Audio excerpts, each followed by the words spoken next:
Biowan nanya, Mas, aku jadi gepeng syaratnya apa? Rasakan miskin, nggak ada hal lain. Kamu harus merasa miskin. Langsung jadi miskin dia, jalan kaki dari kos-kosan ke sini, nggak pakai alas kaki, tidur di pinggir kolam renang, nggak makan berhari-hari, handphone ditaro, sampai putus sama pacarnya. Kan artinya banyak hal fasilitas material yang dia korbankan untuk dia tahu miskin tuh kayak apa.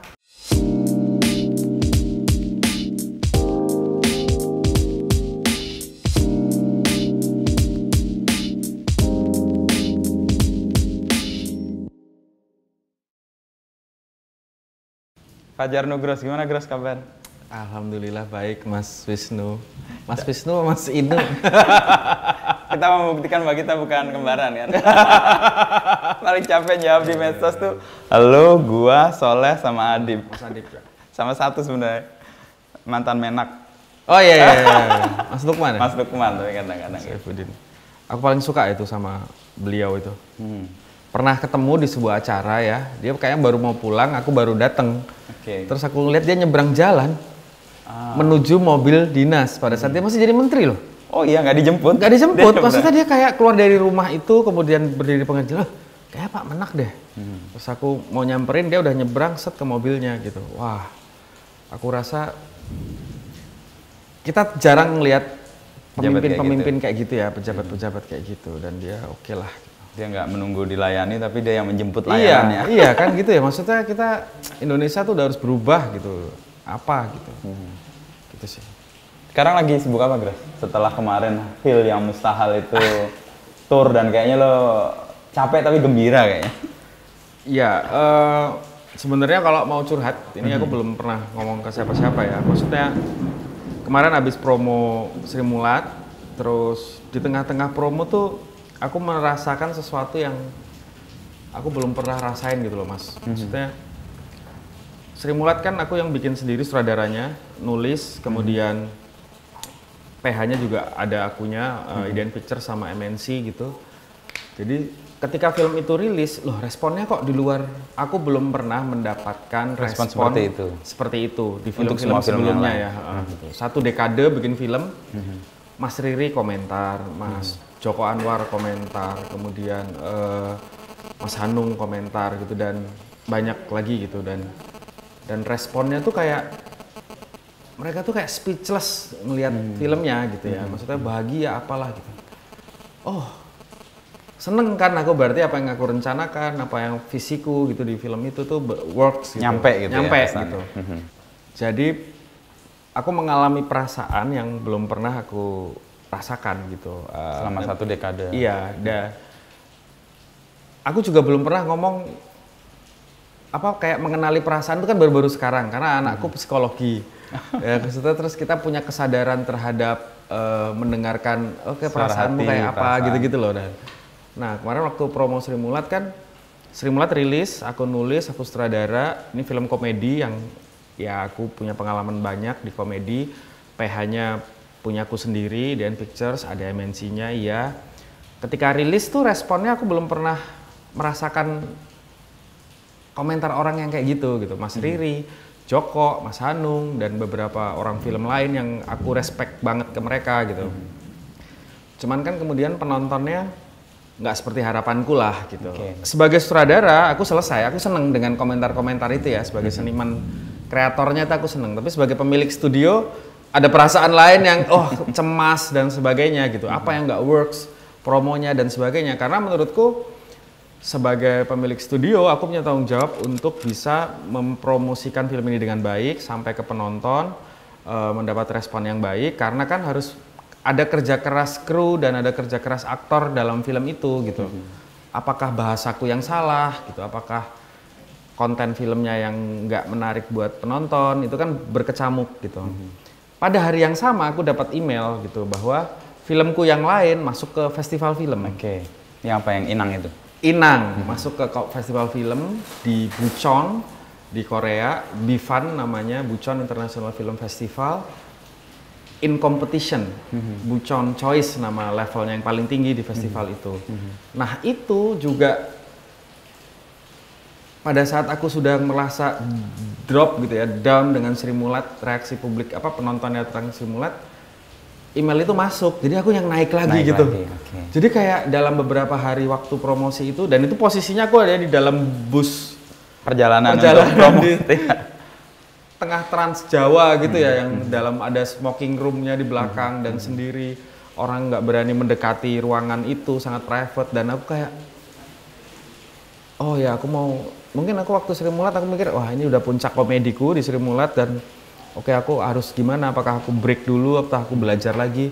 Tapi dengan email itu aku ngerasa bangkit lagi rasanya gitu. Karena pertama kali filmku masuk festival, maksudnya bahkan festival film pendek aja film-filmku nggak ada yang masuk ya. FFI belum pernah 1 dekade di Indonesia.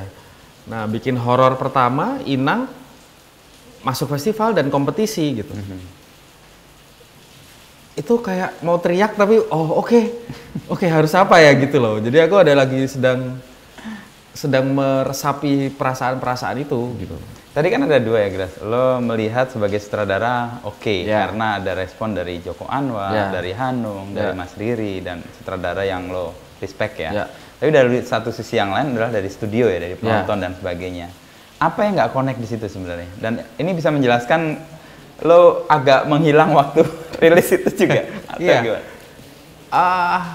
Apa ya Mas, maksudnya sebagai kreator kan biasanya dalam 1 dekade aku PH ku dulu Demi Istri Production sebelum IDN itu kan production service. Aku sama Santi produsernya, dia sebagai line producer, aku sutradara gitu. Kita membuat sebuah film yang kemudian kalau setelah film tetap kerja kreatif ya, karya kreatif gitu setelah jadi, tapi kan itu produk. Persis, ya. Produk itu kemudian diserahkan ke studionya, PH-nya ya, ke produsernya gitu, Pak Chan Parwes biasanya atau Pak Manoj gitu. Yang kemudian mereka menyikapi produk itu sebagai sebuah produk yang harus dijual dan sebagainya. Nah, ini kan pengalaman baru juga buatku bahwa aku bikin karyanya jadi produk. Nah, aku harus pindah posisi untuk melihat karya ini sebagai produk gitu. Itu kan kadang-kadang ada, ya nggak gitu sebenarnya filmnya, kamu kok jualannya kayak gitu kan, itu masih ada tarik ulur lah di perasaan-perasaanku gitu. Kalau bapak-bapak yang sudah berpengalaman itu kan, ya ini produk, dia harus laku, gimana pun cara jualannya, kalau mau pakai toa, ayo jual-jual. Kan tapi lo belum tega gitu. Aku ada rasa, loh karya seni kok ngejualnya kayak gitu, misalnya kan ada kayak gitu-gitunya, dan kadang-kadang setelah kita tayang, kita sebagai sutradara, penonton happy kok, atau penontonnya nggak works tapi yang review baik gitu, kritiknya membangun gitu, ya udah selesai, kita tidak ada kekhawatiran lain gitu. Tapi kalau sekarang kan sebagai pemilik studio juga harus punya hitungan, aku harus punya hitungan yang lain gitu. Nah itu kan perasaan baru juga ya dalam pikiranku ya. Untungnya Santi juga sebagai produser udah pengalaman, dia sudah tahu langsung apa miss-nya di mana ya sebagai produser nih, dia harus apa untuk next-nya gitu. Tapi ini pengalaman penting banget buat kita di IDN Pictures ya, aku dan Santi, kemudian partnerku Winston dan William untuk kedepannya mendesain promo dan marketing yang baik buat produk-produk IDN gitu. Tapi sebagai produk kan ini sebagai film itu sesuatu nih, Sri Mulat Hill yang Mustahil ini. Jadi kan kita lihat nggak cuma sekedar jualan untuk komedinya, tapi lo memasukkan nilai-nilai yang lo sendiri kayaknya juga baru menemukan di perjalanan itu ya. Sampai di ending dengan Pak Teguh itu bernyanyi ya. Asmuni itu bernyanyi itu untuk mengakhiri cerita yang mungkin komedi tapi ternyata dalam gitu. Itu kan pijakan baru juga ya lo garap. Ya sebenarnya kan 1 dekade berkarya dengan Demi Istri yang dulu sama kemudian setelah punya IDN Pictures ini, aku dan Santi berpikir apa ya yang harus berbeda gitu. Ya bukan berarti yang dulu jelek, tapi maksudnya itu kan tumbuh gitu ya. Pengennya tumbuh gitu dan orang tahu ada bedanya, jangan sampai ketika sudah jadi IDN Pictures orang ngomong, "Ya Nugroho sama aja." gitu. Ngapain kamu bikin IDN Pictures gitu. Jadi ketika kita juga mendapat materi, materinya Sri Mulat gitu, komedi gitu. Nah, komedi yang seperti apa gitu kan harus, dan apa yang harus ada di dalam film itu. Aku mau ngomongin apa sih? Gitu. Dan itu yang aku put in di situ dan belajar banyak. Jadi ketika sudah menjadi IDN, aku sama Santi, apa nih yang dulu kita kurang? Ya skenario, makanya IDN Pictures ada tim kreatif yang untuk develop skenario. Kemudian kita harus bikin prosesnya dengan benar. Acting coach sama workshopnya yang proper gitu. Jadi di Sri Mulat sudah begitu, Balada Siro sudah begitu, Inang juga sudah begitu gitu. Jadi dua hal itu pijakannya harus kuat ya. Kuat gitu. Bacaanku juga harus lebih banyak gitu. Santi ikut banyak workshop gitu. Supaya kesempatan besar Idean Pictures ini nggak sia-sia. Paling nggak kan produknya dibikin dengan benar dulu gitu. Dan produknya jadi berkualitas. Next mau ngejualnya kan lebih enak ya. Lebih enak. Ada wujudnya yang orang lihat ini ada value-nya ya. Iya, value-nya udah baik gitu. Lo kan berangkat dari 1 dekade yang lalu ya, Bro. Ya. Dan kemudian ada fase jatuh bangun ya. Ya. Nah, aku baca satu artikel lo kayak sempat merasa, wah gue nggak dulu deh. Ada fase di mana dengan Mas Hanung ya waktu itu. Iya. Terus kemudian lo dianggap kayaknya lo perlu belajar dulu deh, lo perlu mendapatkan kemampuan yang lain dulu deh baru masuk ke sini ketika lo rilis yang pertama itu. Itu gimana lo menemukan kemudian lo berani di sini dan go ahead? Ya. Gitu? Sebenarnya ada beberapa fase, maksudnya faseku di skena indie di Jogja. Itu awal-awal tuh ya? Awal-awal, yang 2008, kemudian aku 2000. bikin beberapa film pendek dan responnya dari teman-teman penonton kan hype. Memang kalau dari generasiku waktu itu remaja zaman itu rame filmnya, tapi kan dari masukan beberapa temen gitu, wah sampah, wah jelek, wah apalah gitu ya. Tapi aku nggak tahu kenapa aku tidak meresponnya dengan sakit hati sih. Aku meresponnya dengan, oh kalau gitu aku harus belajar, oh kalau gitu aku harus mencari guru yang bener gitu. Ya dan akhirnya ke Jakarta, masuk ke tahap keduanya gitu. Yang aku tuju Mas Hanung gitu. Bapak pengennya ke Deddy Mizwar dong, lebih religius. Milih Hanung. Iya, waktu itu tuh Deddy Mizwar bikin apa ya? Para Pencari Tuhan apa ya? Tuhan ya, era-era itu. Lebih religius gitu. Ya aku kan nggak kenal, kenalnya Mas Hanung gitu. Jadi ya aku workshop tempat Mas Hanung. Kemudian fasilitas workshopnya adalah magang tempat dia, jadi aku manfaatin itu. Selesai workshop dan magang aku nggak pulang gitu ya, Mas aku pengen di sini gitu dan bersama dia kan itu selain ilmu juga membuka banyak kenalan dan kesempatan jaringan gitu. Ya. Dan aku tetap nulis kan dari Jogja, emang udah suka nulis, belajar dari Agus Nur. Nah jadi ketika di tempatnya Mas Hanung itu ya aku tetap nulis sampai tulisan itu jadi buku, dibaca produser sama Aristo waktu itu, dan dia nawarin ini kita filmin yuk gitu. Seingatku Mas Hanung ngasih tahu bahwa belum waktunya sih kamu Gros. Tapi kalau kamu ingin mewujudkan mimpimu sekarang ya silahkan dicoba. Iya gitu. Silahkan coba aja gitu. Ya udah akhirnya bikin film itu ya. Mungkin karena ijo banget ya, nggak tahu gimana, dan nama-nama besar semua kan di situ krunya gitu ya. Aku nggak sepercaya diri yang aku bayangkan gitu. Di pasaran flop, nggak jadi apa-apa juga gitu. Maksudnya nggak jadi apa-apa itu kalau flop tapi masih masuk FFI, orang noleh itu kan masih oke lah. Masih dihitung lah ya. Masih ini nggak dinotis orang gitu. Ini nggak sama sekali gitu. Ada pengalaman traumatis nggak dengan itu? Aku nggak tahu ya, tapi ya sedih aja sih. Sedih gitu. Ya. Dan Pak Parwes, produser Star Vision, nelpon, semangat, jangan menyerah gitu-gitu. Bangkit lagi biasanya, kan yang pertama doang gitu. Nah, pada titik itu aku berpikir aku harus balik lagi ke tempatnya Mas Hanung gitu. Dan kalau di lingkungannya Mas Hanung udah sangat deket dengan dia atau di level yang Asrada gitu ya, atau lain produser gitu, waktu balik lagi ya dari bawah lagi. Maksudnya ya berusaha mengambil hatinya dia lagi, ya mungkin dia kecewa, lu nggak dengerin gua sih atau apa gitu. Tapi ya harus dijalanin gitu. Aku ngurusin banyak hal-hal sepele yang dilihat orang sepelenya lagi di situ. Belajar lagi ya. Belajar basic lagi. Belajar basic lagi sampai 3 film kalau nggak salah. Sang Pencerah, Tanda Tanya, terus Tendangan dari Langit gitu. Nah, selesai Tendangan dari Langit itu beberapa temen dan Mas Hanung juga, ya udah ini kamu udah waktunya. Cuman pada saat ngomong waktunya nggak ada filmnya. Tapi Pak Parwes telepon, ayo bikin FTV. Saya ada project FTV. Nah, Cinta di Saku Celana itu yang kemudian aku ubah dari FTV menjadi film bioskop kan. Gitu. Aku minta tolong semua orang untuk ini visinya berubah ya, bukan FTV. Tapi kan budgetnya tetap FTV, hari syutingnya tetap FTV, tapi dengan kesempatan yang kecil itu tuh aku manfaatin bener untuk mengoptimalkan hasilnya. Hasilnya. Dan Pak Parwes, selesai dia di bioskop ya udah masuk tahap 1 dekade pertama itu dimulai. Dan dalam perjalanan tadi kan lo pertama yang skena di Jogja.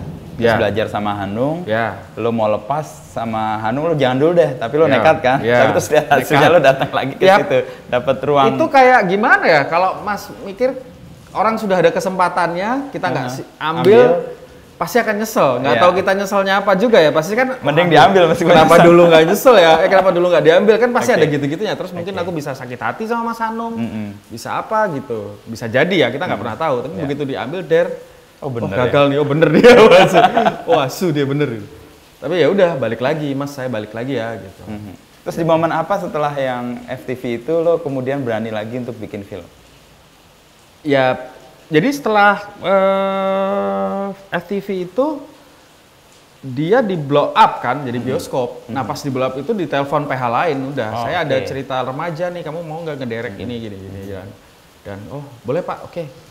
Ya udah akhirnya bisa baik-baik aja, bisa memulai. Tapi kan jadinya aku jadi production service tanpa sadar ya, tidak pernah bisa memfilmkan apa yang aku inginkan. Karena jadi kan kayak selalu tukang gitu ya? Iya, selalu disodorin ini ya. Tapi cuman caraku adalah bagaimana setiap project yang disodorkan ke aku itu aku cari relate-nya dengan diriku. Aku deket nggak ya sama ini? Gitu. Sama topik itu atau deket nggak ya sama isunya? Kalau nggak dekat, ya aku cari-cari nyambungnya lah. Karena kalau nggak tahu kan susah juga. Bahkan film pertamanya Radit yang Cinta Brontosaurus, aku nolak karena aku ngerasa nggak lucu. 3 kali ya? 3 kali gitu. Akhirnya dipaksa, yaudah udah saya kirim skenarionya, kamu tinggal baca nanti ngomong sama Radit. Lah, selama sama Mas Hanung aku nggak pernah ikut dia bikin film komedi kan. Get Married ya Mas Hanung yang sangat komedinya dia yang terbaik itu, aku nggak ada di situ. Gitu. Jomblo juga aku nggak ada di situ. Jadi aku nggak pernah ada referensi komedi sama sekali gitu. Cuman memang orangnya komedi kalau Mas Hanung kan. Tapi dari situ lo punya pengalaman kan untuk bikin komedi-komedi berikutnya yang kemudian pecah lah. Iya, karena aku baca Arswendo Atmowiloto ngomong komedi itu logika bengkok. Oke, gimana tuh logika bengkok? Aku bacanya di mana ya? Pokoknya dia bilang komedi itu hanyalah sebuah logika yang dibengkokkan gitu. Jadi aku berpikirnya berarti seperti drama, logikanya itu real semuanya. Logikanya itu diterima penonton gitu. Tapi dia di ending belok. Jadi itu yang memancing tawa. Kayak ada plot twist gitu ya? Ada plot twist gitu, sesuatu yang ganjil kan jadinya. Nah aku ngomong sama Radit waktu itu akhirnya, kan Radit ini unik juga, aku pikir dia komedian. Tapi waktu ketemu pertama serius, pakai kacamata, bawa buku tebel gitu. Wah orangnya kayak gini ya, jadi aku ngomong jujur. Radit aku belum pernah bikin film komedi, aku nggak tahu caranya bikin komedi. Jadi kalau mau, ya kita bikin aja film ini serius banget dramanya, serius aja, tapi bengkok. Makanya di film itu ada semacam kayak ada tokoh perempuannya punya ibunya punya peliharaan monyet. Monyetnya ini waktu Radit mau ngapel, ketabrak mobil dia. Nah Radit diputusin, ngomongnya serius banget. Ya habis kamu nabrak dan adikku nggak suka sama kamu. Adiknya itu mengacu ke monyetnya itu gitu kan. Itu kan logikanya bener, adik itu kan logika seorang anak punya adik, tapi kan logikanya belok karena adik dalam bayangan semua orang yang manusia ternyata monyet gitu. Wah pecah banget gitu. Saking nggak beraninya aku dengan hasilnya, aku nggak datang ke premiernya Cinta Brontosaurus gitu. Itu yang lo terapkan untuk komedi-komedi berikutnya kayak Yowis Band, Baja Bajuri juga ya. Terus sekarang yang sekarang Sri Mulat.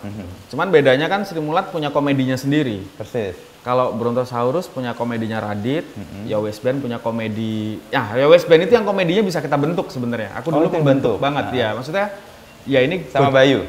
Sama Bayu. Jadi aku bilang baik kalau di Jogja tuh ada istilahnya gojek kere kan.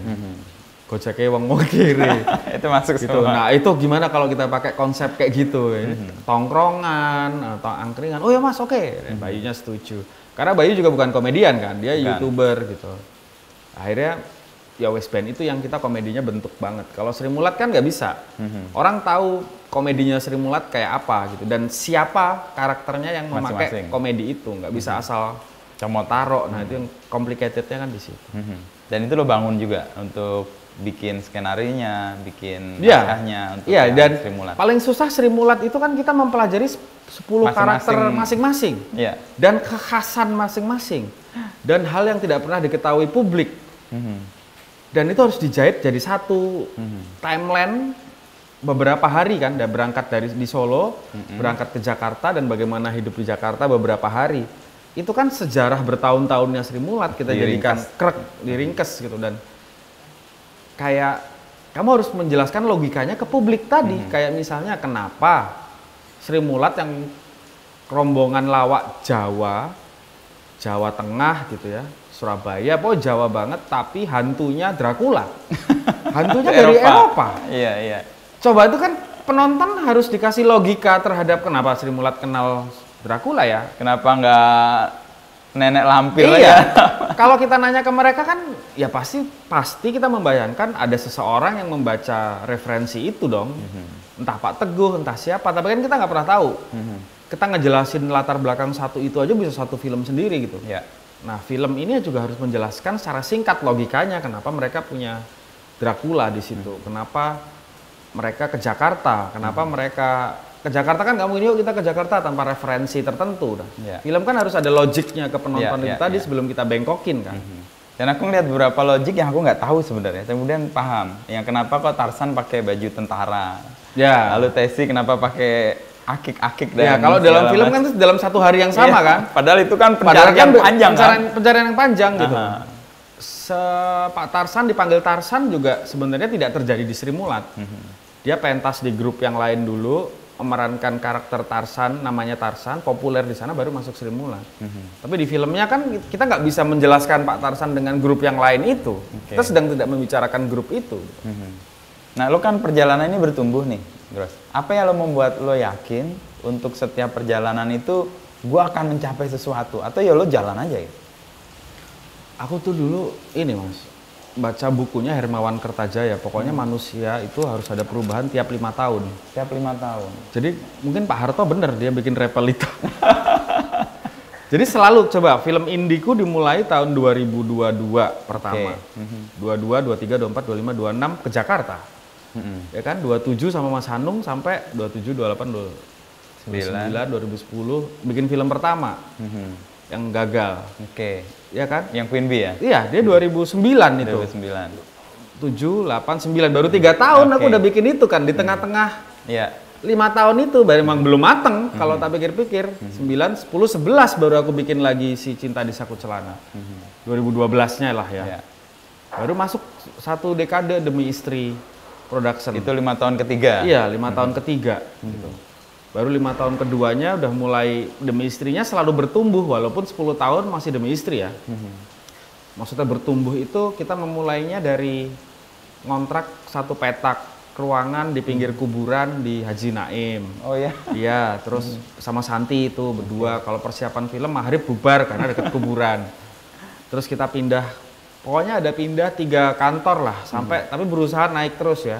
Maksudnya kan kelihatan dari yang kita sewa. Iya, dari 1 yang petak, kuburan. iya, dari dalam kampung, terus pindah yang ada parkirannya, pindah yang ada kolam renang gitu. Baru tiba-tiba pas 2019 kita mulai pembicaraan soal IDN Pictures gitu. Nah, next 5 tahun ini aku mau ngapain ini IDN-nya gitu. Jadi fase 5 tahunan itu yang kayak membuat Nugroho ngerasa ada masa pertumbuhan itu ya. Dan ini kan dimulai pas pandemi banget ya. Lo melihat sesuatu yang diuntungkan atau dirugikan lo start di sini untuk 5 tahun ketiga kan di IDN ini? Aku sama Santi sepakat ya, menurutku timingnya tepat karena semuanya lagi restart. Alam memaksa kita untuk memulai dari nol lagi. Mulai dari nol lagi. Jadi kita kayak bersama studio-studio film yang lain, PH-PH yang lain yang udah tumbuh gede, yang sudah tumbuh. Mereka juga lagi diem nih, lagi berhenti gitu. Mungkin lagi tidak bisa rilis film, tapi sudah punya beberapa film yang siapkan gitu karena pandemi belum rilis. Nah, kita juga melakukan itu, makanya kita kemarin begitu baru 2 tahun tapi udah bikin 5 film gitu. Yang sudah kita siapin juga begitu dibuka kayak sekarang kita sudah punya satu-satu. Lain hal kalau begitu sudah dibuka kita baru memulai, pasti akan rilisnya kan setahun lagi, 2 tahun lagi gitu, which is sudah tetap ketinggalan juga sama mereka gitu. Jadi 2 tahun pandemi itu sebenarnya masa kayak inkubasi ya? Iya, masa lo belajar, berproduksi, lalu kemudian ketika dibuka lo udah punya kecakapan dan punya hasil kan, untuk bisa dikeluarkan. Betul, jadi sama startnya sama teman-teman studio yang lain. Jadi levelingnya ini sebenarnya lebih naik lagi ya, kalau dilihat dari perjalanan lo sebelumnya ya? Iya. Kalau enggak mungkin aku nggak.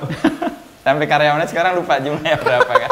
Sayang banyaknya. Udah banyak ya? Udah banyak ya. Ya aku tuh beruntung nggak ya, karena tim IDN, kita nyebutnya Timi itu anak-anak muda, maksudnya energinya kan meledak-ledak lah ya. Meledak-ledak gitu, pandap, kritis gitu-gitu ya, terus semangat gitu, jadi kayak, dan gaya hidupku kan juga jadi berubah gitu, bahwa kita harus ke kantor pagi, start early morning gitu, dan wah ngelihat mereka energinya jadi menarik gitu. Maksudnya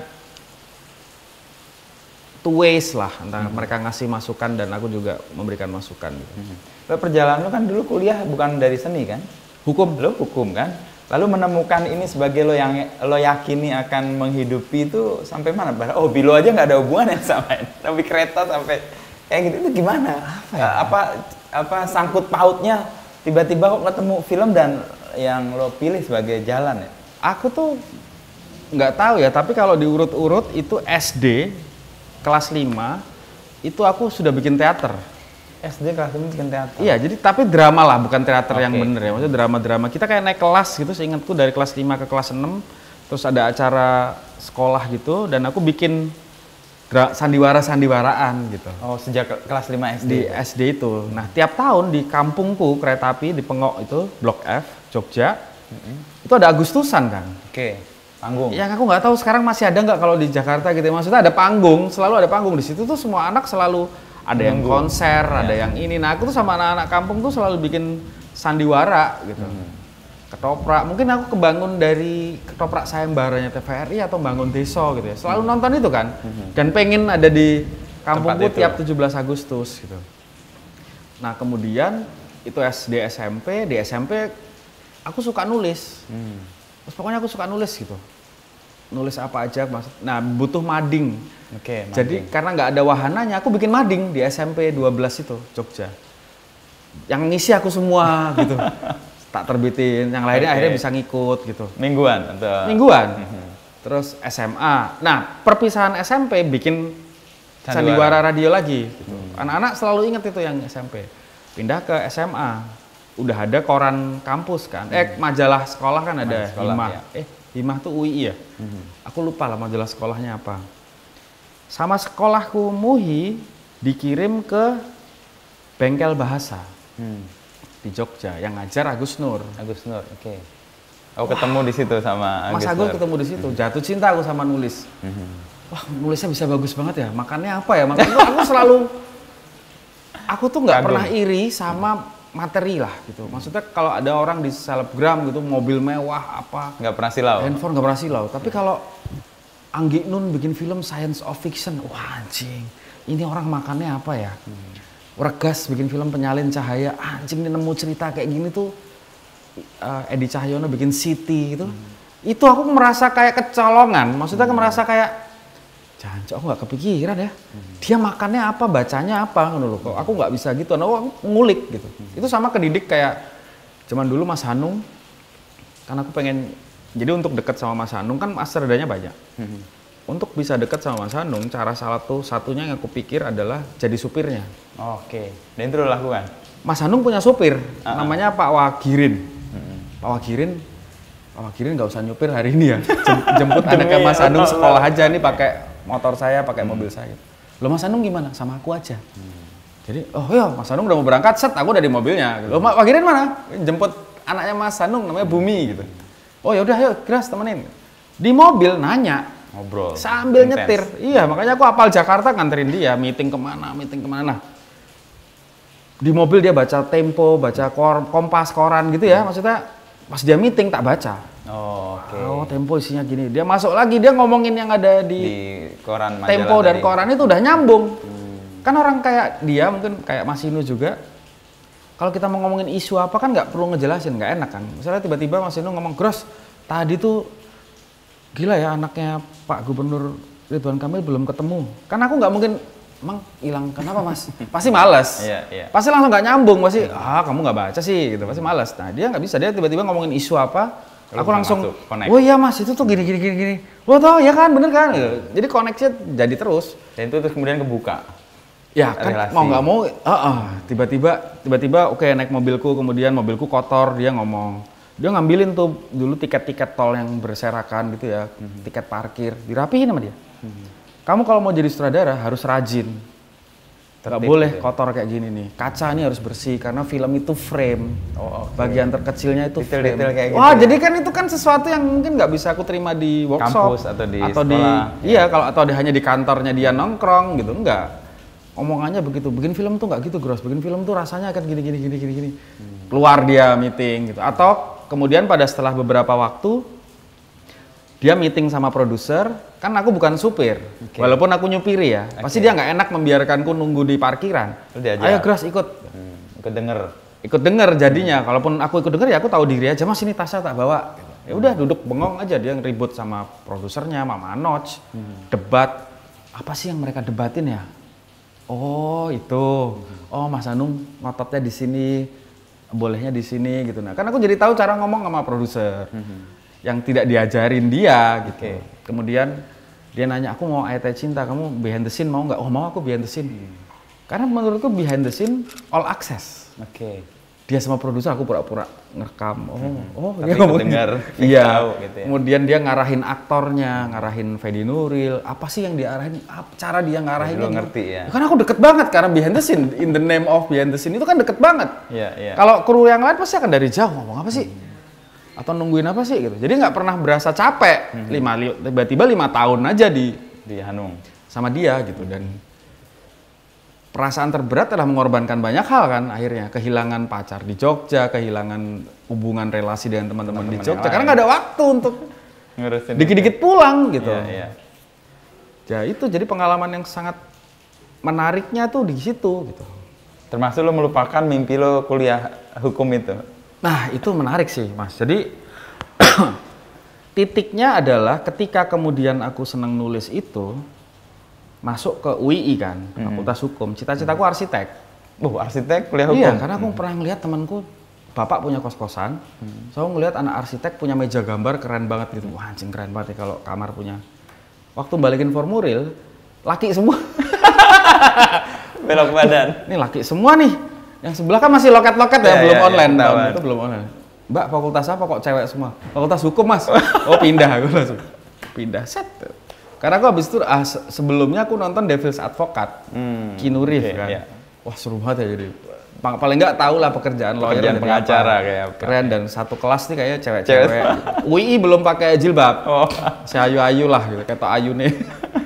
Daftar, bapak nanya, daftar apa jadinya? Hukum. Oh ya wis, apa yang gampang ya? Gitu. Bapak nggak komplain sama sekali? Nggak komplain, ya terserah dia daftar sendiri apa sendiri. Yang penting nggak bayar mahal.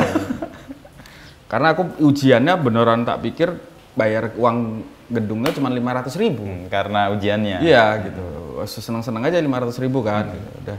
Nah di fakultas, di hukum itu ada majalah kampus namanya Himah.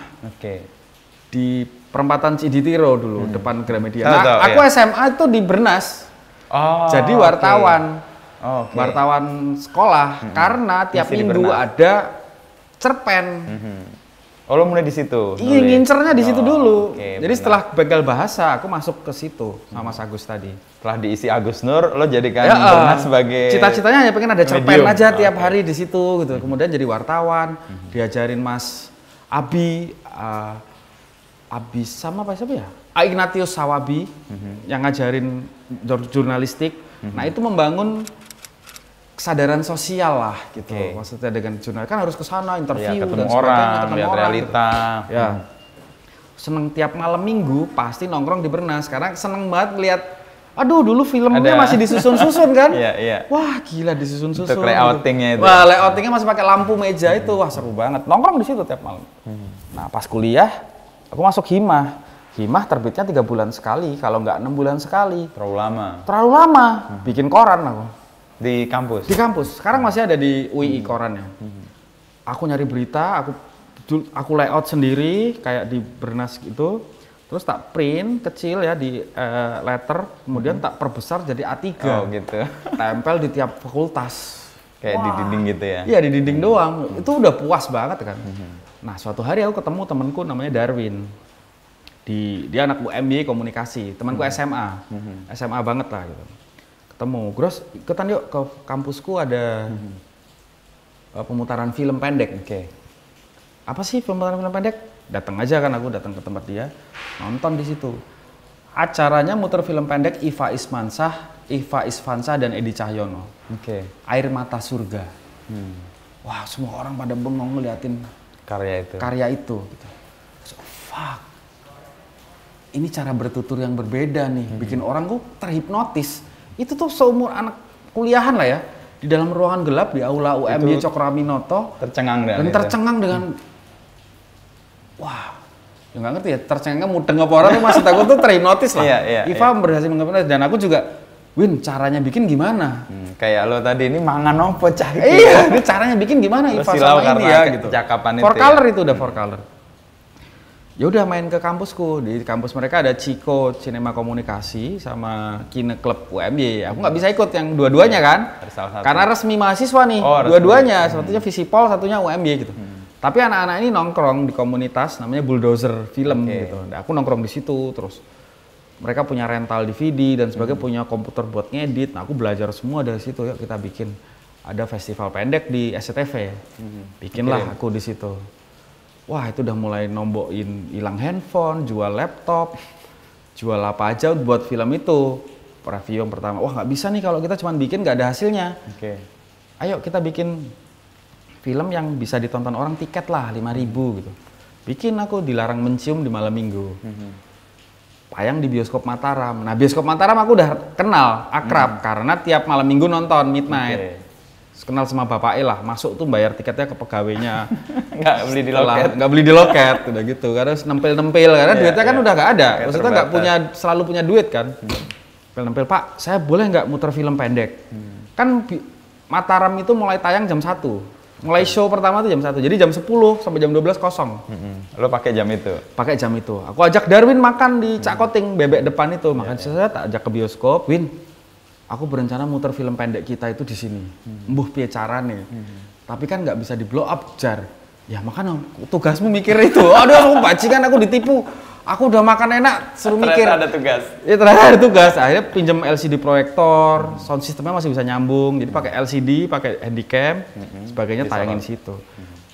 Aku sama temanku nyetak poster juga. Belum bayar. Mas, ini tak bayar kalau filmnya laku ya. Spanduk juga yang dikit, cuma ada 3 atau berapa. Nah itu keliling kampus masang satu-satu. Aku sama temanku Hasim itu masang spanduk di jalan. Spanduk itu ternyata pajak. Kalau nggak ada pajak, stiker pajaknya, dia akan disenggeti sama Satpol PP kan. Jadi kita udah tahu nih jam 12 malam biasanya ada Satpol PP keliling. Habis itu baru pasang. Sampai besok lagi. Jadi kita nungguin di depan. Sampai dia lewat dulu. Perempatan Cokroaminoto, perempatan Sagan, kita punya 3 spanduk lah. Oke, datang Satpol PP, oke, kita udut-udut, mereka lewat, pasang. Aman sampai besok siangnya. Besoknya lagi kita tungguin, turunin dulu. Wah, itu 3 hari begitu sampai seminggu. Yang pas pemutaran film ada 500 orang nonton. Padahal seatnya 500. Jadi kita 2 kali show. Jadi separuh-separuh ya? 1.000. 500. Jadi Mataram itu 500 seat. Jadi show 1 500 orang, show 2 500 orang, 1.000 dikali 5.000. Wah, dapat duit segitu tahun itu tuh, wah bisa bayar sablon, poster dan sebagainya. Anak-anak kita makan enak. Yuk kita bikin lagi film kedua. Nah, aku punya banyak teman di wartawan kan. Salah satunya Ari Pras. Ari Pras itu kedaulatan rakyat yang dulu hiburan. Mas, ini kemarin aku ada foto-fotonya. Yo nih tak muat. Akhirnya dimuat sama dia, gede banget. Nah itu di clipping, besok film keduanya lagi tak tawarin ke rokok. Untuk sponsor. Aku bisa mendatangkan orang segini loh. Ayo bantuin aku promosinya aja. Jadi dia bikinin spanduknya udah bener yang film kedua. Gak perlu nunggu Satpol PP. Iya, gak perlu nunggu Satpol PP lagi. Wah gila tuh. Akhirnya jadi kan happening sampai 2 film berikutnya. Jadi ada 3 film yang disponsori Jarum, film pendek semua. Nah pada titik itu ada Elida Tamalagi. Dia kedai kebun apa gitu ya. Bikin kayak seolah-olah bikin acara refleksi karya-karya Fajar Nugros. Aku merasa dihargai dong. Wah bagus nih. Tapi di acara itu mereka muter filmku, kemudian diskusi kan. Sesuatu yang belum pernah aku alami. Oh ternyata ada diskusinya. Nah diskusinya itu semuanya mencaci maki, nggak ada yang memuji. Wah, film kamu tuh jelek, film kamu tuh sampah, film kamu tuh tidak bisa dikatakan film. Wah, nah itu perasaan pertama aku, ternyata salah ya, ternyata bukan soal penonton banyak gitu, tapi harus tahu dulu cara bikin yang bener kayak apa. Gitu. Ya udah, akhirnya memutuskan berhenti. Ada perasaan sakit hati juga di situ? Itu aku nggak tahu, aku lupa. Okay. Cuman beberapa temen ngomong, ya menurutku kalau sakit hati aku nggak akan pergi sih. Menurutku ya nggak akan pergi dari Jogja ya. Ke Jakarta ya. Aku lupa sih rasanya kayak apa, tapi yang paling aku ingat adalah kemudian aku berpikir untuk mencari guru. Pergi ke arah matahari terbenam dan mencari guru. Untuk memperbaiki kualitas yang iya, yang itulah. Ternyata Iva dan Edi bikin Bejo van der Lak. Kalau Mas mau cek, itu film pendek, tahun masa perjuangan, tembak-tembakan, animasinya tuh bagus banget gitu. Wah, jancuk itu makin bagus anak-anak. Angginun bikin film menjemput atau menunggu bapak. Pokoknya mereka tuh makin bikin film makin bagus-bagus gitu. Terus anak-anak pada malam itu ngomongnya wah iya. Aku siapa aja yang ngomong aja aku udah lupa maksudnya di situ. Tapi berasa banget bahwa itu pukulan paling berat gitu. Ya. Paling berat dan wah aku harus mencari guru dan menghilang dari peredaran skena Jogja itu gitu. Makanya ke Jakarta, tahun itu ya. Ninggalin semua itu udah. Bapak ibu, teman nongkrong, Mas Pras dan kawan-kawan. Pacar. Yang terberat kan itu ya. Ya udah nggak sempet ngurusin lagi kan. Tapi lo kan bertumbuh dengan sesuatu yang lo impikan lo dapet kan. Kecakapan-kecakapan yang lo nggak pelajari ketika di kelas atau di ruang-ruang pelajaran ketemu Hanung. Bagaimana dia sutradara harus detail, betul. Memastikan semuanya berjalan dengan baik. Dan Mas Hanung selalu menghibur dan membuai penonton ya kan. Orang nonton Ayat Cinta dulu premier sampai langsung. Wah ya ini sesuatu yang aku lihat waktu nonton filmnya Iva tapi lebih big gitu, lebih besar gitu. Ini yang harus aku capai dan aku sudah bersama guru yang tepat gitu.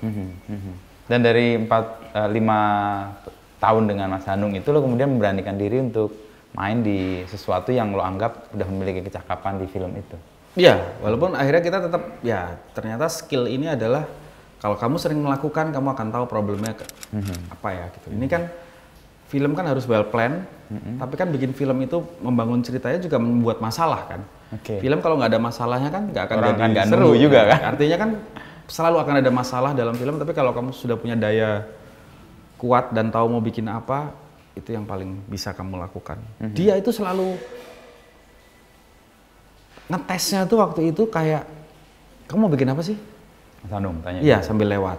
Mas filmnya gini-gini tinggal. Karena dia nggak cocok kayaknya. Nggak cocok berarti kan, oke. Nanti dia ketemu lagi sambil ngomongin, film kamu mau bikin film apa sih? Ya Mas ini tuh filmnya tentang ini, aku jelasnya panjang lebar gitu ya. Menurut dia itu bukan esensinya. Dia tetap orang itu harus punya esensinya satu dan itu yang dipegangin banget gitu untuk kamu. Jadi ketika ada masalah apapun dalam produksi itu yang dipegang. Itu yang dipegang. Kamu harus konsisten di situ. Jadi aku sampai sekarang ngerasa bukannya mungkin juga semua merasa sendiri-sendiri. Ada beberapa ilmu yang mungkin aku terima tapi teman-temanku di dapur film nggak dapat atau mereka juga mendapatkan hal lain yang lo sendiri nggak. Aku sendiri juga mungkin nggak dapat. Jadi kita bertumbuh dengan sendiri-sendiri gitu. Kan ada Fajar Bustomi, Dilan, sangat box office ya. Kemudian Indra Gunawan, Dear Nathan juga sangat box office gitu. Prita Gita Arya Negara. Belum ada yang box office.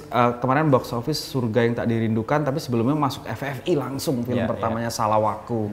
Jadi kan mungkin ada beberapa ilmu yang tidak terbagi rata gitu ya. Jadi sesuai dengan kapasitas atau mungkin minat masing-masing yang mungkin apa cenderungannya atau yang nempel atau yang ditangkap. Karena Mas Hanung bisa aku bisa ngajarin kamu cara bikin film, tapi taste dan sebagainya apa rasa itu kan kalian sendiri dari pengalaman kalian. Dan lo mendapat sesuatu yang nggak didapat oleh sutradara-sutradara lain yang nempel ke Mas Hanung kan. Tapi lo kemudian menemukan komedi itu jalannya gimana ya, Gres? Nah, itu karena kepepet kan? Pada akhirnya kan itu kepepet. Dan kayaknya itu yang malah meledak-meledak ya dibanding yang lain. Dan mungkin karena Mas Hanung juga orangnya komedian kan. Kita selalu bercandanya tuh Gojek Irema dia tuh hal-hal yang lucu. Kita mentertawakan banyak hal yang sepele gitu dan kadang-kadang aku berpikirnya jadi kayak oke, kalau menghadapi skenario kayak gini atau scene yang lebih spesifik scene kayak gini, atau problem apa dalam situasi syuting, apa yang akan dilakukan Mas Hanung ya?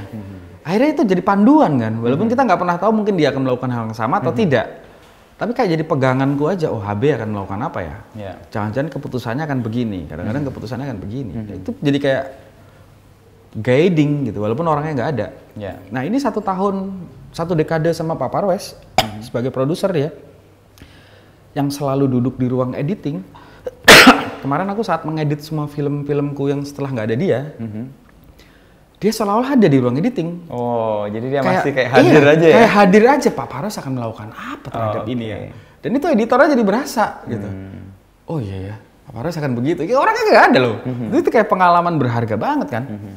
Dengan Mas Hanung begitu, dengan Pak Parwes juga jadi begitu. Jadi di produksi begini, di editing begitu, dengan pengalaman-pengalaman itu gitu. Kalau soal yang komedi, lo ngerasa nggak bahwa pengalaman hidup lo yang komedi atau komikal itu juga mempengaruhi pembuatan itu? Ya akhirnya gitu ya. Iya, mungkin karena kita sering gojek kiri, kita mentertawakan. Ya dulu tuh aku sama anak-anak nongkrong itu kan sebutnya kita kere gerombol kan. Aku panggilannya kalau di Jogja kan rembol gitu. Kere gerombol. Kere gerombol gitu. Ya seingatku kan kita punya duit 20.000 aja di Jogja sangat bisa kemana-mana gitu. Kita nggak punya bensin, kita kehabisan zaman itu ya, nggak tahu sekarang udah sangat crowded kan tuh. Zaman itu kita naik kendaraan, mogok karena kehabisan bensin, pasti 5 menit ada temen yang lewat. Kita tinggal, ya kalau dianya sadar, dianya sadar dia akan juga, gitu, dia sambil bablas juga bisa. Gitu. Tapi pasti berhenti, oh apa Jar? Mogok lagi, disuruh. Gitu. Setut. Artinya kan hidup sangat, di Jogja tuh hidup sangat komedi, kita menyikapi banyak perasaan susah tuh dengan komedi gitu. Ya wes lah dilakoni. Nah itu sebenarnya tercemin di Yowes Band. Rasa-rasa sebagai remaja yang sebenarnya serba kekurangan, tapi komedi itu sebenarnya ada di Yowes Band semua gitu. Kita sangat ya guyup kan, teman-teman itu randedit tapi seru banget lah gitu. Jadi bisa jadi gue mengatakan bahwa film yang lo buat itu akan kuat kalau lo punya pengalaman atas film itu sendiri. Iya. Sebenarnya filmku banyak, tapi sebenarnya yang ditolak lebih banyak karena aku ngerasa nggak relate. Cerita-cerita tentang rumah gedongan, orang kaya, kuliah di luar negeri. Lo nggak dapet aku nggak ngerti gitu. Jakarta Undercover aja aku tidak tertarik karena aku tidak pernah menikmati atau tahu dunia malamnya ibu kota awalnya. Iya, tapi kemudian aku menawarkan sebuah konsep kan ke Mas MK dan Santi produsernya. Oh ini gimana kalau tentang wartawan dari daerah yang ke Jakarta gitu. Artinya kan dia tidak harus tahu dunia malam karena dia yang mencari tahu kan. Aku dari daerah ke Jakarta ingin membuktikan sesuatu dan menemukan sesuatu.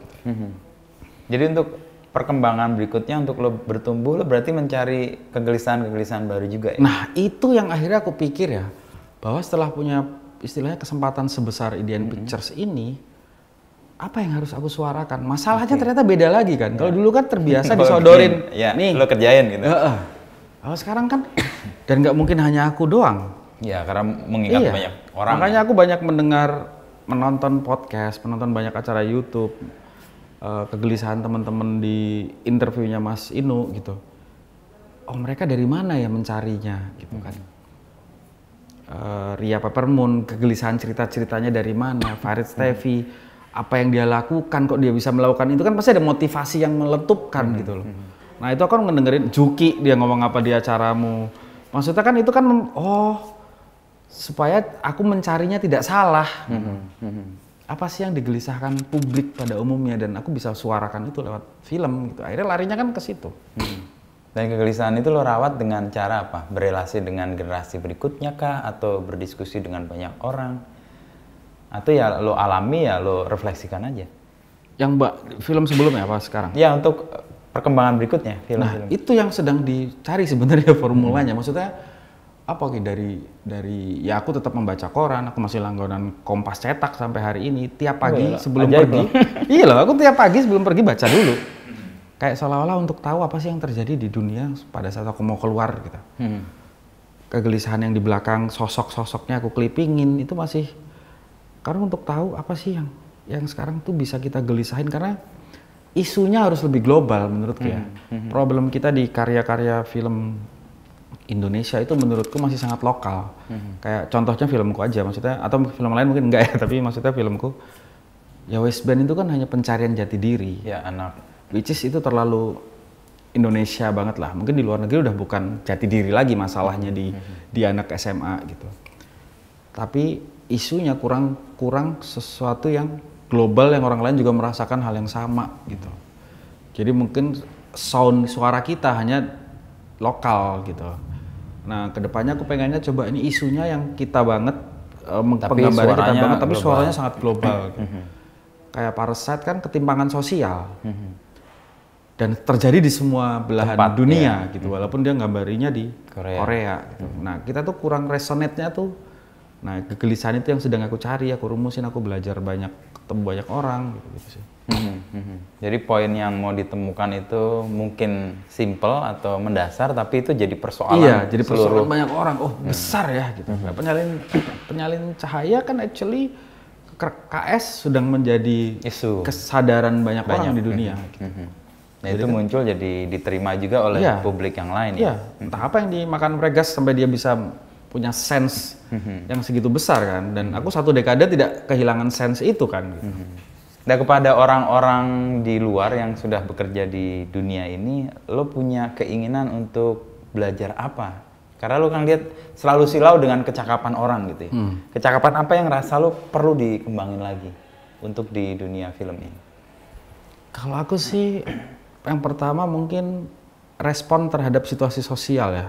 Oke. Seorang kreator tuh mungkin harus terus merawat sense-nya terhadap apa yang sedang terjadi. Iya, apa yang dirasakan orang. Juga relate juga kan. Penderitaan apa yang dirasakan orang, hatinya tuh juga nggak boleh mati gitu. Kadang-kadang aku mulai khawatir kalau, kemarin di Wadas ada kerusuhan gitu dan aku ngeliat di timeline Twitter hanya lewat. Aku nggak komen, aku nggak ini, aku kayak nggak paham gitu. Iya, set apa nih kok aku tidak merespon gitu.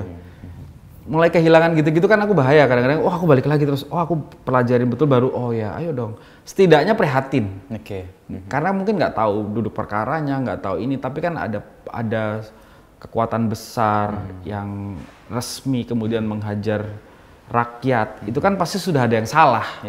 Nah, ada kepekaan yang diasah lah. Nah, ada kepekaan yang diasah. Paling nggak kamu komen lah. Nuraninya itu komen. Nah, kalau itu lewat doang mati gua gitu. Nah, aku kemarin ngecek. Jangan sampai itu terjadi. Nah, jadi dengan begitu mungkin bisa meresap banyak hal, lalu kita merumuskan sesuatu. Nah, rumusan itu kan kemudian menjadi inti dari sebuah cerita. Ceritanya kan bisa kemudian apa aja. Nah, tapi gitu. intinya kan sama. Kayak Mas Anung tadi bilang ya. Betul. Stick di situ. Sri Mulat kan masih soal kegelisahan orang daerah ke kota. Nyebutnya kan makanya ibu kota, agar orang nyebutnya daerah. Daerahnya kan bisa mana aja, nggak harus Jawa. Ya, berharapnya kan semua orang relate terhadap isu yang sama. Sampai Jakarta kan dulu aku selalu diketawain, ngomongnya medok, rokoknya kretek kayak supir truk, dibilang gitu kan. Persis seperti yang dialami Gepeng actually kan. Ya itu kan perasaanku yang aku curahkan. Itu dimunculkan di film itu. Filmnya relate ya. Makanya orang jadi resonate kan. Beberapa orang yang dari daerah merasakan hal yang sama. Ini gue banget nih. Iya gitu. Nah, kalau bisa itu lebih besar yang dirasakan orang itu lebih banyak. Nggak cuma soal kretek dan sebagainya, tapi lebih yang dalam. Lebih esensi. Gitu. Yang keresahan besar gitu ya. Ya. Lo sepakat nggak? Ini kemarin gue ngobrol sama salah satu orang gitu. Kita sekarang nggak kekurangan apapun di dunia sekarang. Digital, kita dapat banyak hal, informasi cepat banget. Tapi satu hal yang kurang adalah kedalaman. Jadi kita mungkin tahu banyak hal, tapi untuk banyak hal itu kita nggak ada yang mendalam gitu. Nah itu mungkin gue juga kadang-kadang ngalami, ini banyak banget yang gue ketahui, tapi yang gue betul-betul paham itu kadang-kadang nggak ada gitu. Nah itu kan kayak kepekaan yang dilatih nih. Aku nggak tahu ya, Mas Anung pernah ngomong ini ke asisten-asisten atau murid-muridnya yang lain apa enggak. Cuman dia selalu ngomong, Fajar masalah kamu cuma satu, kurang dalam aja. Kurang merasa gitu, kurang peka gitu. Oh iya, dalam hatiku kan, ya kamu juga filmnya komersil kok, kan kamu nggak pernah ngajarin aku soal kedalaman. Maksudnya aku kan dalam hatiku, berkaca pada dia kok dia ngomong kayak gitu. Iya, kan kadang-kadang mikir kan, iya sih bener, tapi kan kowe ora tau ngajari aku. Nah, tapi kan sekarang ya berasa gitu, tantangannya memang di situ. Ketika sudah jadi Iden Pictures tuh apa, kan harus lebih berbeda, lebih dalam gitu Mas. Nah, itu yang sedang aku baca buku lebih banyak, ketemu para senior yang lebih aku memilih S2 di sekolah lagi IKJ, di IKJ pasca sarjana, walaupun waktunya belum ada, teman-temanku udah lulus, tapi maksudnya itu adalah part of niatku untuk melakukan itu. Aku ngomong sama Ulin kan, temanku satu angkatan di pas. Ulin udah lulus, udah mau dokter lah. Terus kamu ngapain kuliah ini? Aku bilang sama Mas Ulin, Mas, aku cuman butuh datang ke kelas, ketemu sama dulu Pak Sapardi, dosenku ya, kemudian Pak Seno Gumira gitu. Rektor. Iya, aku nggak peduli dengan nilainya atau kemudian gelar statusnya nanti lulus atau enggak, tapi aku pengen dengerin ngobrolnya mereka, gitu loh. Maksudnya itu kan susah banget loh. Bersih. Ya. Gimana coba kita mau ketemu Seno Gumira? Kan nggak ada gitu. Ya aku duduk aja gitu, kalau bisa datang duduk. Sayangnya kan online. Mulainya 2019 langsung pandemi gitu. Jadi ada banyak guru besar di situ yang ya aku pengen dengar mereka kan nyemprotin sesuatu, aku diem pengen aja dapat kedalaman yang tadi lo resahkan itu ya. Aku ikut workshop psikoanalisisnya Arif Mbah gitu yang ya aku pengen duduk aja ngobrol gitu. Kalau dia ngomongin Mas Gros ngapain ikut, kan kamu sudah bikin film. Ya nggak apa-apa, itu kan maksudnya bukan karena aku sudah bikin banyak film aku tahu banyak hal gitu. Ya datang aja ke workshop dan diem aja. Mau ada pertanyaan nggak? Ya mungkin nggak ada juga gitu. Tapi pengen denger aja dia ngomongnya apa sih yang disampaikan. Mungkin ada yang nyantol, mungkin enggak gitu. Tapi terus kemudian lo ada film yang Sri Mulat ini, Hil yang Mustahil, tadi kan ada level yang membuat orang-orang yang nggak terduga itu memberikan apresiasi. Ya. Artinya bisa jadi lo ngerasa, oke, gue ada di satu titik yang lain nih. Mas Anung komentar, Mas Riri ya komentar, lalu Joko Anwar komentar, Angga juga komentar, dan umumnya positif sih supporting. Ya mungkin karena aku melakukan hal yang tidak biasa aku lakukan ya. Sama ini biasanya kan filmku sangat sosiologis gitu ya, realis gitu, sosiologis, endingnya dari awal sampai akhir sampai selesai ya, itu realis sosiologis gitu. Tapi Sri Mulat kan kemudian realis sosiologisnya juga ada, orang bisa merasa relate dengan kehidupan susahnya Indonesia zaman dulu, tapi pilihan endingnya sangat filosofis gitu. Lain hal kalau sepanjang film filosofis, film itu kan orang juga nggak akan connect gitu, akan berjarak banget dengan penontonnya gitu. Nah pilihan yang tidak biasa dalam film-filmku itu mungkin yang membuat mereka appreciate gitu, noleh, dan teman-teman juga bikinnya sangat serius, aktornya sangat serius. Kita berhasil menghidupkan Sri Mulat itu dengan penuh penghormatan gitu. Mungkin respect-nya jadi beda gitu. Bukan berarti yang kemarin-kemarin nggak serius ya, tapi ada tahapan maksimalnya lainnya kan sudah segitu gitu. Nah ini kan diapresiat lebih gitu. Dan kemampuan menemukan tokoh-tokoh yang mayoritas non-Jawa ya. Non-Jawa, yang Jawa hanya 3 orang ya. Untuk suatu produk yang Jawa banget itu kan juga challenging banget ya. Iya, jadi memang ditawarkan ke mereka, ke para aktor untuk menjadi orang Jawa. Bukan untuk, jadi nawarinya, Mas Inu, kamu main Sri Mulat ya, kamu nanti harus melucu. Enggak. Kamu harus menjadi orang Jawa, kemudian menjadi orang Jawa yang karakter Sri Mulat gitu. Jadi jadi orang Jawa dulu baru jadi Gepeng. Jadi orang Jawa dulu baru jadi Asmuni. Yang masing-masing juga berpencar kan. Jadi Gepeng kan jadi orang Jawa Tengah. Jadi Basuki jadi orang Jawa Tengah. Jadi orang Jawa jadi Asmuni kan jadi orang Jawa Timur. Lo ambil konteks besar dari kulturnya dulu, baru kemudian dia akan disebar lagi kemana-mana, dan kemudian bergerak bersama untuk menjadi orang Indonesia dengan belajar bahasa Indonesia. Kan complicated banget, tidak pernah ada pembicaraan bahwa kamu harus melucu. Kalau tuntutannya melucu kan kita nggak butuh aktor, kita butuh komedian kalau tuntutannya melucu. Tapi kan itu tuntutannya kamu menjadi orang Jawa, orang karakter Sri Mulat yang kemudian belajar bahasa Indonesia, dan bonusnya lucu. Dan ternyata cara menyampaikan ini lucu kan tugasku sebagai sutradara gitu. Mengemasnya menjadi sesuatu yang lucu kan aku. Tapi mereka jadi dulu karakternya, tidak pernah dituntut melucu. Tapi dari berangkat dari sosiologis, realis tadi, lo ending ada filosofisnya itu lo pikirkan dengan by design atau ketemu di perjalanan? Nah itu yang sebenarnya aku sangat mencintai proses film ya. Maksudnya film itu walaupun sudah di well plan dan well design, kita tetap ada ruang untuk kayak hidup gitu, dunianya itu jadi hidup gitu. Dan respon terhadap itu menurutku adalah jam terbang ya. Kalau misalnya teman-teman baru bikin 1 film, 2 film, mungkin ya akan berpegang teguh sama plan itu karena takut apa-apa meleset kan gitu. Tapi begitu kita sudah jam terbang, Udah kayak ada kerelaan iya, itu kayak membiarkan itu ada jalannya gitu. Kita kalau main bola udah jago banget, wah di sana temannya kebobolan, tenang aja dia masih bisa. Jamnya udah mepet nih, udah injury time, tenang aja setiap kesempatan masih bisa jadi gol gitu. Kalau enggak kan udah panik duluan, keserang terus gitu. Nah itu somehow terjadi pada saat kita sedang syuting. Ada satu scene besar ini yang semuanya harus kumpul, selalu gagal dilakukan sampai waktunya habis, sampai hari syutingnya habis. Mereka harus make over, jadi semua Sri Mulat, ngeset lampu yang besar, mau take hujan. Oke, kita kerjain dulu yang lain. Itu disimpan. Besok kita coba lagi, karena masih di satu tempat yang sama ya, di kontrakan itu. Make over lagi, make up lagi, kan lama kan 12 orang. Setting lampu lagi, siap mau action. Hujan lagi. Itu sampai 3 kali. Sampai harinya juga habis. Sampai kemudian deadline-nya datang dan Astradaku ngomong, Rifnu Wikana hanya hari ini ya. Karena besok dia udah harus pulang ke Aceh, adiknya mau kawinan. Maksud aku tuh adiknya mau kawinan itu sesuatu yang nggak mungkin dia akan negosiasikan. Tidak mungkin akan dia tunda. Kalau liburan kan kita bisa, Rifnu ntar gue bayarin tiket, gue atur lah. Gue ganti, masih bisa. Sesuatu yang masih bisa dinego. Nah ini enggak, adiknya nikah dan dia harus jadi saksi. Di luar kendali dia lah ya. Di luar kendali dia gitu. Shit, oke, berarti Rifnu harus hari ini. Artinya scene itu kita mau kerjakan hari ini, harus gitu. Kondisi apapun. Karena dia pulang dari kawinan, kita sudah tidak di lokasi ini lagi gitu. Kita siapin lagi semuanya udah mau take, latihan udah beres, hujan. Oke, ini siapa yang harus diusir dari scene ini ya? Kan ada 12 orang, ada 10 orang. Siapa yang masalah nih? Siapa yang nggak mau ada di sini nih? Itu harus dicari. Ya udah kalau gitu kita selamatkan Rifnunya dulu. Artinya Rifnu harus diambil dari scene itu, taruh di mana, kita ambil supaya dia tetap ada di scene itu, tapi tidak ada di situ.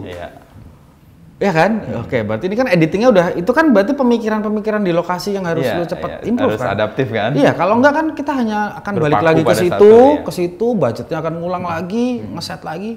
Karena kontrakan itu hanya selesai hari itu. Artinya kalau selesai hari itu, kita besok udah ke lokasi lain. Kalau kita ke lokasi lain dulu, lalu balik ke situ lagi hanya demi Rifnu, budgetnya akan sangat besar. Karena nyewa tempat lagi, ngeset lagi, dan sebagainya. Jadi Rifnu kita taruh di kamarnya, terus aku bilang, oke, aku mau dia nembang deh.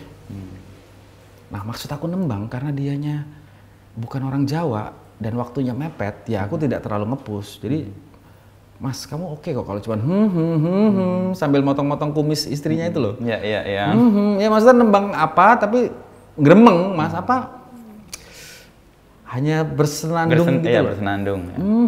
Gitu tuh aku nggak apa-apa loh. Wis, oke, aku akan terima dengan begitu doang. Oke. Ngilang dia kan, aku ngerjain yang lain dulu. Datang dia dengan suara nyanyi dari jauh. Masuk. Mas, aku ada liriknya ya. Oke, tapi tembangnya ada free secara copyright dan sebagainya, aman. Oke.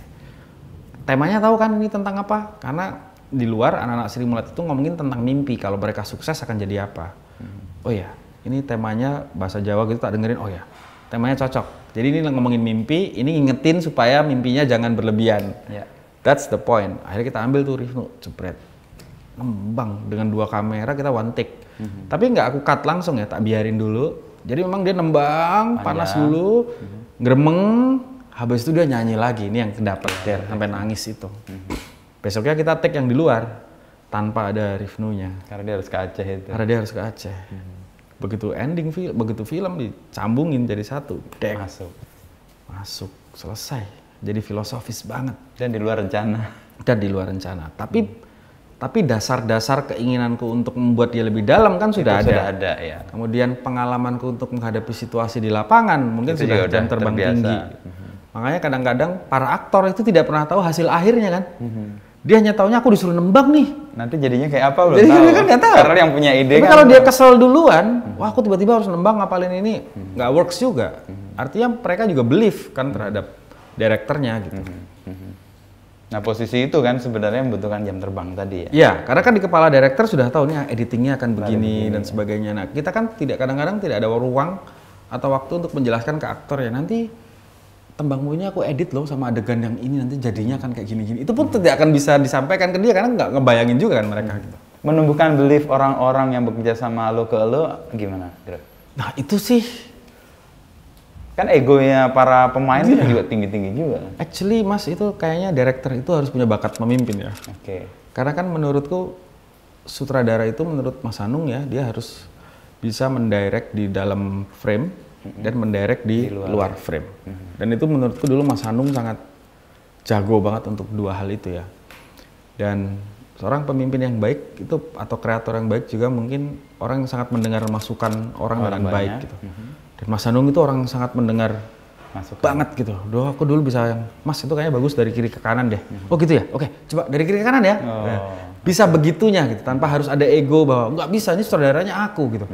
Jadi keterbukaan gitu. Iya, nah pemimpin-pemimpin sekarang itu kan kayaknya harus jago untuk mengkolab bahwa visi kita harus jelas gitu. Jadi selalu tiap kali aku bertemu dengan timku pertama kali dan aktor-aktor itu pertama kali ketika meeting, aku harus menjelaskan bahwa film kita tentang A. Oh, clear ya? Clear. Film kita tentang A. Ini tentang orang-orang Jawa yang pengen menjadi Indonesia.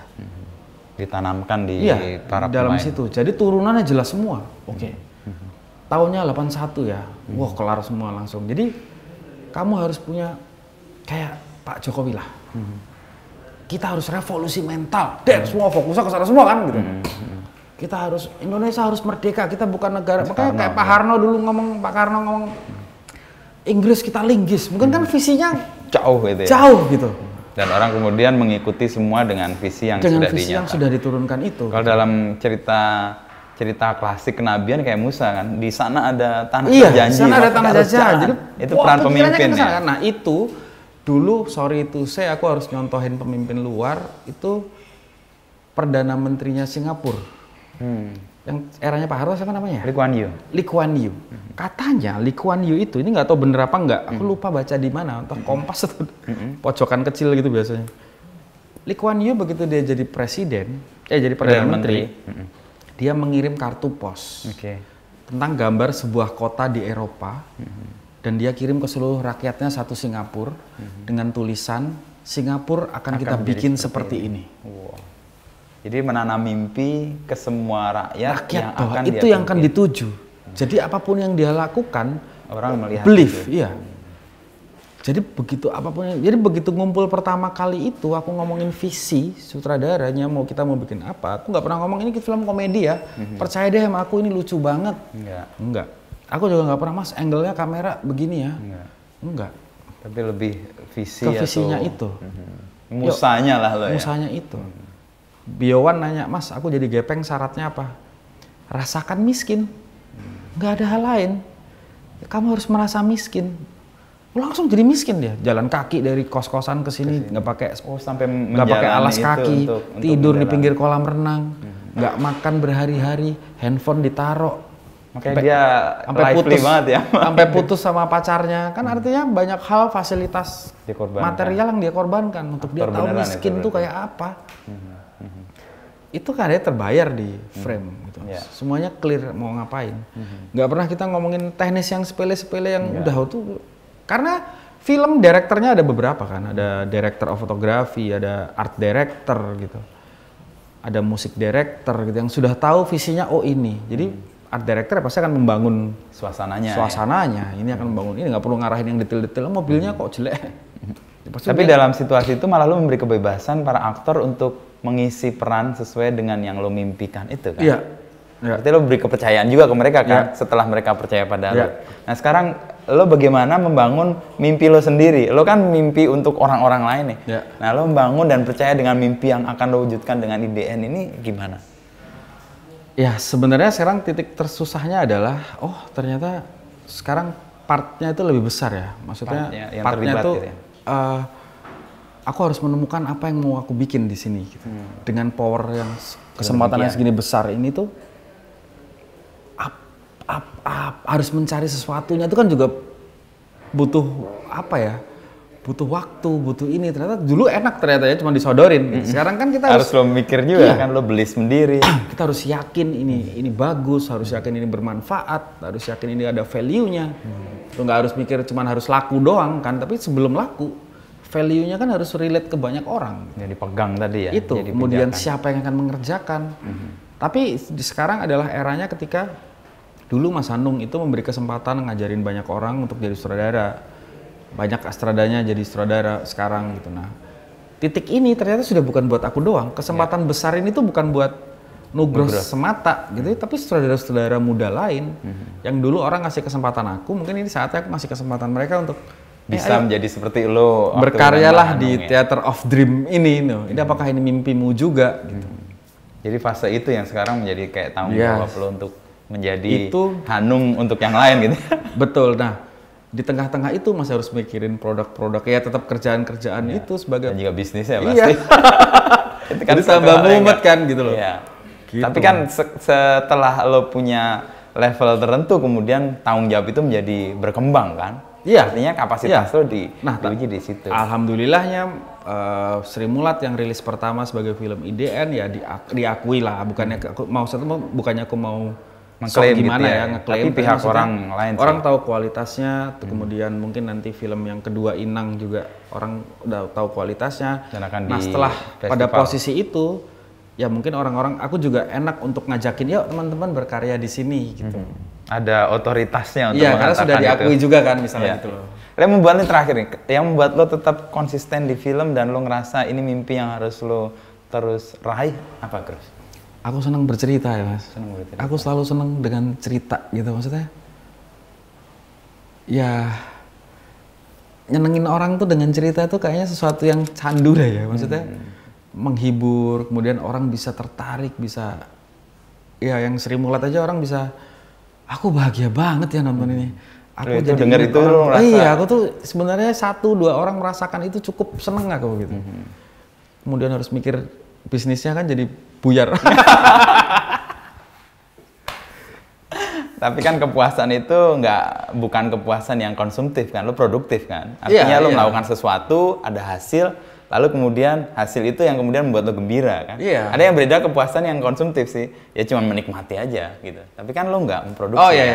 Maksudnya dari apa yang kita bikin tuh terdeliver, kemudian mereka bisa sangat kayak, aku tuh kadang-kadang masih gini ya, jalan di mall atau kemana gitu yang, Mas Nugroho aku ngefans lo. Hah? Ada ya orang ngefans sama aku ya?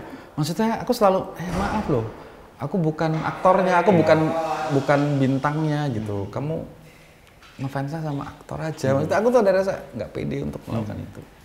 Tapi dengan itu sebenarnya kan ada recharge energi juga kan buat lo. Secara nggak langsung. Kok bisa orang segitunya gitu loh. Aku kadang-kadang, berarti aku harus bikin yang bagus nih, jangan sampai mereka malu gitu. Nah, semalam di Space itu kan ada film sebelumnya mengecewakan. Ada orang di Ngaglik Sleman ngomong, aku kecewa dengan filmnya Mas Fajar yang sebelumnya. Maka begitu ada ini kayaknya akan sama dengan itu. Tapi ketika nonton ternyata enggak ya. Aku jadi seneng sama, lah itu kan kayak, oh iya. Jadi mengalami atau menyaksikan perkembangan dan pertumbuhan lo berarti kan? Tapi dari karya ya? Dari karya, iya. Maksudnya dari film yang ini kemudian film yang lain kan? Iya. Maksudnya kan di sini berarti aku sempat mengecewakan dia ya. Gitu. Yang aku nggak tahu ternyata. Kecewanya di mana gitu gitu. Tapi posisi itu kan setidaknya memberikan kekuatan baru untuk lo ngerasa, emang di sini nih gue harus punya kemampuan bercerita. Bercerita kan dan itu yang selalu pengen aku asah terus ya. Kalau Mas Agus Nur itu kan nulis kayak merem kan. Bisa gitu udah jadi gitu. Ini kan dia apa yang membuat dia selalu begitu ya gitu. Makan apa? Makan apa? Apa yang dia minum? Kalau selalu terhadap kecakapan orang itu memang memicu untuk lo menambah kemampuan-kemampuan yang lain. Dan itu kayaknya juga memberi energi terus ya. Kok bisa ya daya orang begitu ya? Maksudnya kan pasti beda ya, apa yang kita makan, apa yang kita rasa, apa yang kita tonton. Aku kan pengen tahu apa sih yang membuat dia berpikir kayak gitu. Yang aku miss, apa yang tidak aku lakukan apa gitu. Gitu sih. Tapi dengan terakhir, capaian lo kemudian diakui lo orang-orangnya lo respect itu, buat lo sendiri sebagai apa itu? Itu kayak apa ya? Mungkin karena aku baru ngerasain pertama kali jadi tadinya dicaci maki atau dicela ya. Jadi aku terharu sih, aku sangat aku nangis sih. Maksudnya kemarin sempat berair mata. Aduh ya Allah sampai gitu ya gitu. Tapi ya akhirnya aku sampai ke titik aku di-appreciate lah ya gitu, dan moga-moga nggak jadi lupa gitu. Kan ya maksudnya kan setelah ini kan pasti orang akan ada ekspektasi yang lain gitu. Jadi tanggung jawabnya jadi besar, tapi jadi pijakan yang baik lah untuk aku ngelangkah dengan lebih ya banyak tanggung jawab, tapi ya pede kan. Paling nggak kan kalau sutradara kan kuncinya pede, Mas. Ya, ya. Sekali kamu di lapangan dengan 200 kru dan 10 aktor, kamu ragu, yang lain akan ikut. Yang lain akan, ya sutradaranya nggak tahu apa-apa nih. Wah, itu selesai. Wes, selesai. Kamu, walaupun kamu nggak tahu, kamu harus pede. Dan pijakan itu memang penting. Dan pijakan percaya diri itu penting banget untuk jadi nggak akan sakit perut waktu premier lagi nih ya. Atau itu sih ya banyak masalah ya. Oke. Banyak yang menyebabkan itu ya untuk mules-mules itu, asam lambung naik. Iya, iya. Oke, Gras, thank you, Gras. Mas Hidu, terima kasih ya. Aku yang makasih. Gue banyak. Ini kayak healing. Sip. Wah, ditutup dengan hujan yang deras. Kita mulai dengan hujan deras, reda, terus hujan deras lagi. Terima kasih. Thank you, Gras. Ini kayak ngobrol di depan psikiater ya.